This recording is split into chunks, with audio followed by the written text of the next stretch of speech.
Bonjour, chers abonnés. Bonjour, chers visiteurs. Aujourd'hui, je vous donne la suite de mon vidéo précédent sur les 10 raisons. Les 10 raisons de croire à l'existence de Dieu. Euh, j'ai juste eu le temps de faire 5 raisons, la moitié, 5 raisons, hier dans mon vidéo précédent. Alors, aujourd'hui, je vais compléter, je vais donner les 5 dernières raisons. J'ai manqué de temps. Pardonnez-moi. Alors, voici. Alors, on était rendu la raison numéro 6, la 6e raison. La nation d'Israël. Ça, c'est une des raisons de croire à l'existence de Dieu. On se sert souvent d'Israël comme d'exemple pour s'opposer à Dieu. Beaucoup de gens ont du mal à croire en un Dieu qui se montrerait partial en faveur d'un peuple élu. D'autres ont encore plus de mal à croire en un Dieu qui ne protégerait pas sa nation élue contre les wagons couverts, les chambres à gaz et les fourneaux d'Auschwitz et de Dachau. Pourtant, depuis le commencement de l'histoire de l'Ancien Testament, l'avenir d'Israël a été prédit par écrit. Conjointement avec d'autres prophètes, Moïse a prédit non seulement l'entrée en possession du pays par Israël, mais aussi ses souffrances inégalées et sa dispersion sur toute la terre, sa repentance éventuelle et pour terminer, sa restauration à la fin des temps. Alors, je vais vous citer les versets qui portent sur ce sujet-là. Deutéronome, chapitre 28, le verset 34. Ésaïe, chapitre 2, verset 15. Et puis Ézéchiel, chapitre 37, verset 38. Petit problème avec ma gorge, on est rendu à l'automne, la période qu'on appelle l'été des Indiens. Puis là, depuis une journée ou deux, j'ai la gorge qui me donne des petits problèmes. Alors, j'espère que ce n'est pas un rhume ou une grippe qui se prépare. Inquiétez-vous pas, c'est pas l'autre virus, là. Je suis à l'épreuve de ça. Inquiétez-vous pas. 7e raison, les déclarations de Christ. Beaucoup de gens qui doutent de l'existence de Dieu se rassurent en entreprenant la pensée suivante. Si Dieu souhaitait que nous croyions en lui, il nous apparaîtrait.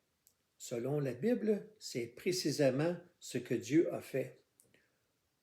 Au 7e siècle avant Jésus-Christ, le prophète Ésaïe a dit que Dieu donnerait un signe à son peuple. Une vierge donnerait naissance à un fils que l'on appellerait Dieu parmi nous. Ceux qui ne savaient pas, Emmanuel, lorsqu'on dit Emmanuel, la signification de Emmanuel, c'est Dieu parmi nous. Ésaïe, encore une fois, je vous donnais les passages bibliques à cet effet-là, pas à l'effet d'Emmanuel, mais à l'effet que Dieu parmi nous. Ésaïe, chapitre 7, verset 14. Matthieu, chapitre 1, verset 23. Ésaïe a dit que ce fils serait appelé Dieu puissant, Père éternel, Prince de la paix. Ça, on voit ça dans Ésaïe, chapitre 9, verset 5. Le prophète a dit également que cet enfant mourrait pour expier les péchés de son peuple avant de voir sa vie être prolongée et d'être honoré de Dieu. Ça, c'est dans Ésaïe 53. Selon le Nouveau Testament, Jésus a déclaré être ce Messie. Sous le règne d'un gouverneur romain du nom de Ponce Pilate, on l'a crucifié après l'avoir accusé de s'être déclaré roi d'Israël et de s'être présenté comme l'égal de Dieu. Ça, le passage biblique, ce sujet-là, c'est dans Jean, chapitre 5, verset 18. Je vais prendre une autre gorgée. Je suis enrhumé, j'ai des grincements dans la gorge. Ça va bien. Je regarde mon temps, là. Je regarde mon temps, c'est correct. 8e raison. La preuve des miracles. Les témoignages des premiers disciples de Jésus indiquent tous qu'il a fait plus que simplement déclarer être le Messie tant attendu. Ces témoins ont dit qu'il avait gagné leur confiance en guérissant des paralytiques, en marchant sur l'eau et en subissant volontairement une mort douloureuse et injuste avant de ressusciter d'entre les morts. Ça, passage biblique, est le suivant, 1 Corinthiens, chapitre 15, versets 1 à 8.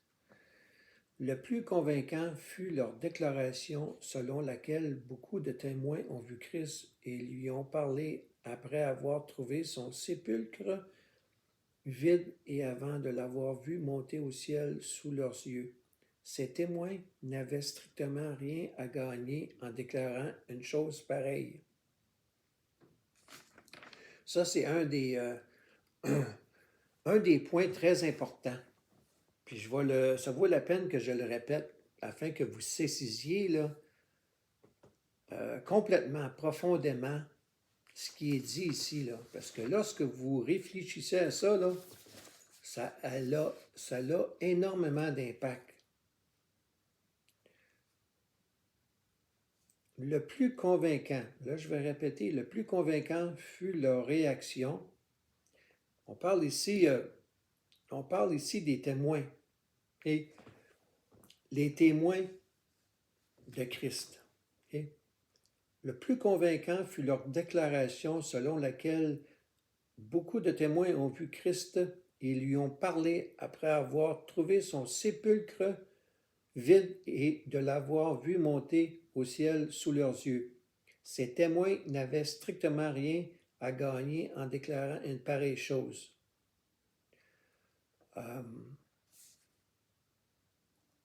Affirmer une telle chose qui aurait pu, qui a mené à leur mort pour certains, dire une telle chose, leur témoignage c'est puissant, c'est un des phénomènes les plus puissants, leur témoignage, parce que de ce qu'ils ont vécu, c'est tellement miraculeux, surnaturel, extraordinaire, qu'ils en sont prêts à mourir pour cela. Ils ne pouvaient aucunement espérer obtenir ainsi des biens matériels ou du pouvoir. Beaucoup d'entre eux sont devenus des martyrs, déclarant jusqu'à la fin que le Messie tant attendu d'Israël avait vécu parmi eux, qu'il s'était sacrifié pour expier les péchés et qu'il était ressuscité des morts afin de leur assurer sa capacité de les amener à Dieu. Ça, c'est comme j'ai dit, la plupart de ces témoins-là sont devenus des martyrs. Être un martyr à l'époque, si vous faites vos recherches, c'est rien de très joyeux. Jojo, comme on dit. Alors voici, 9e raison, les détails de la nature. Alors on est rendu à la 9e raison. Il y a des gens qui croient en Dieu, mais qui ne prennent pas son existence au sérieux. Ils se disent qu'un Dieu assez grand pour créer l'univers serait trop grand pour se soucier de nous. Jésus a toutefois confirmé ce que la conception et les détails du monde naturel suggèrent. Il a démontré que Dieu est suffisamment grand pour se soucier des plus petits détails de notre vie. Il a parlé de celui qui connaît non seulement chacun de nos mouvements, mais aussi les motifs et les pensées de notre cœur. Jésus a enseigné que Dieu connaît jusqu'au nombre de cheveux qu'il y a sur notre tête, nos moindres inquiétudes et même l'état d'un oiseau tombé au sol. Ça, on réfère à Psaume 139 et à Matthieu 6. C'est puissant encore une fois. Dieu est suffisamment grand pour se soucier des plus petits détails de notre vie. On parle d'un Dieu personnel, là. Pas un Dieu éloigné qui se soucie pas de nous. Hein? Il connaît non seulement chacun de nos mouvements, mais aussi les motifs et les pensées de notre cœur. Jésus a enseigné que Dieu connaît jusqu'au nombre de cheveux qu'il y a sur notre tête, nos moindres inquiétudes et même l'état d'un oiseau tombé au ciel. Il est notre Créateur. Alors, il connaît tout sur nous. Il nous connaît plus que l'on se connaît soi-même. C'est pour ça que, je le dis encore une fois, c'est de faire appel à Dieu, faire appel à Jésus, parce qu'il sait mieux quoi faire et quand le faire. Au lieu de prétendre être souverain, comme certains prétendent, en font la promotion au Québec, là, être souverain, puis un nouveau monde et tout ça. Il n'y a rien de nouveau là, hein. Ça, là, la jeune génération qui sont dans, j'appelle la jeune génération, là, ceux qui sont dans la vingtaine, dans la trentaine, là, la quarantaine même, ils s'imaginent qu'ils ont inventé de quoi, là. Il n'y a rien d'inventé là, là. Ces paroles-là, là, ça fait longtemps que c'est là, puis ça revient tout le temps, puis ça mène nulle part. Hein? Alors, quand j'étais jeune, on entendait ça. Les gens en reviennent toujours à croire qu'ils sont ou qu'ils peuvent devenir des dieux et tout savoir et tout contrôler, ce qui est faux. Bon, je vais finir parce que là, je suis rendu au-dessus de 12 minutes.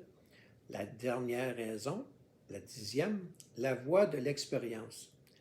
La Bible dit que Dieu a créé les circonstances de notre vie de manière à ce qu'elles nous poussent à le chercher. Ça, on voit ça dans Actes, chapitre 17, verset 26. À ceux qui le cherchent avec sincérité, l'Écriture dit qu'il est suffisamment près d'eux pour qu'ils le trouvent. Ça, c'est dans le verset 27, toujours dans Actes, chapitre 17.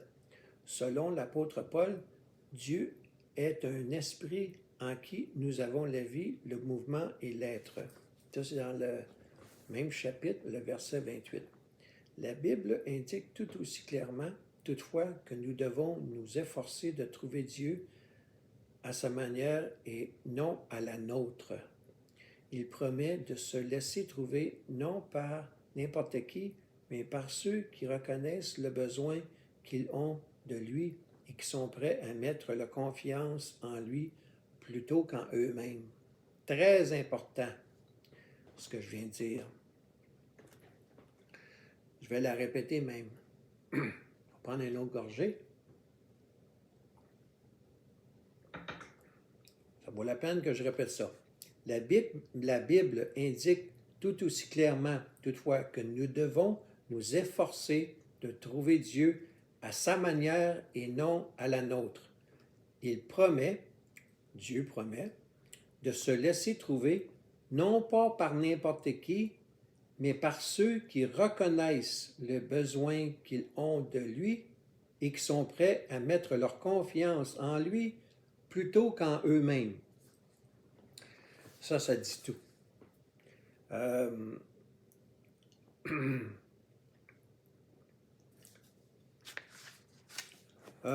Voyons ici s'il y a d'autres choses que j'aimerais vous laisser en terminant.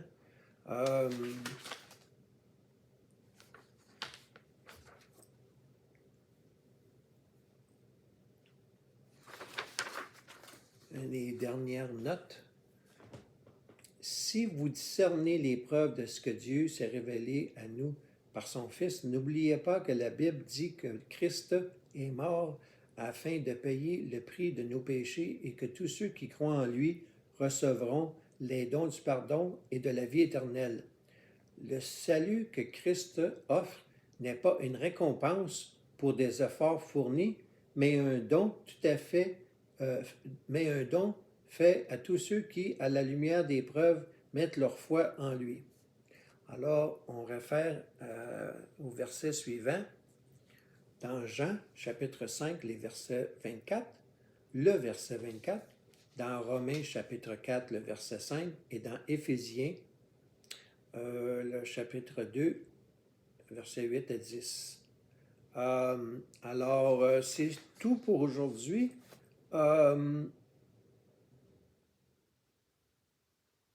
Puis, je vais faire une dernière recommandation pour terminer. Je vous recommande également, je recommande fortement, c'est important là, recommande de demander à Dieu de vous guider vers une église qui enseigne la Bible avec fidélité dans un esprit d'amour et de ressemblance à Christ.